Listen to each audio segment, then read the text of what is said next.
I educate people on how to fight for their parental rights, and educating them on how to navigate in these hearings, because a lot of people think child support hearings are judicial, but they're not. It's an administrative process. No, it's not. It's family court. Dealing with custody is a judicial process. But child support, the money aspect of it, is part of the administrative process. So when people ask me how was child support fraud, the simple answer is because it violates the separation of powers, that's executive branch, judicial and legislative, and then they messed around and start putting that on people's credit report. If anyone's child support is on your credit report today, it's unlawful. You're not supposed to put that on people's credit report. Experian, TransUnion and Equifax, they notify child support and the courts that putting child support on someone's credit report is unlawful, because it does not start from a credit transaction, right? It's not a credit transaction. They were notified over 20 years ago. People ask, okay, if they were notified over 20 years ago, how are they able to do it? Because it's not a judicial process, and they work under something called prima facie. Prima facie says everyone correct until proven guilty. That's the judicial process, but then it's administrative process.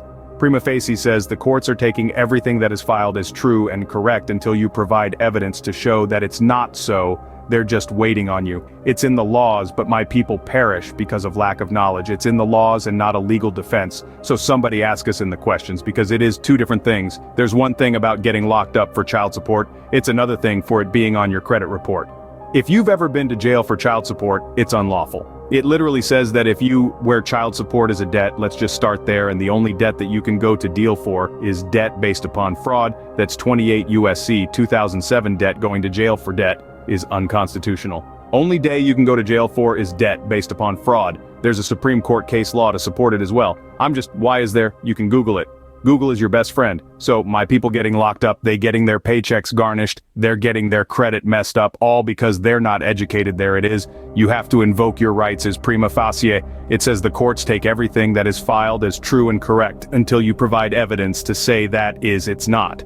Subscribe to our channel for more insight into credit optimization, personal finance and wealth building strategies. Hit the notification bell to stay updated on our latest videos, and don't forget to like, share and comment below to join the conversations.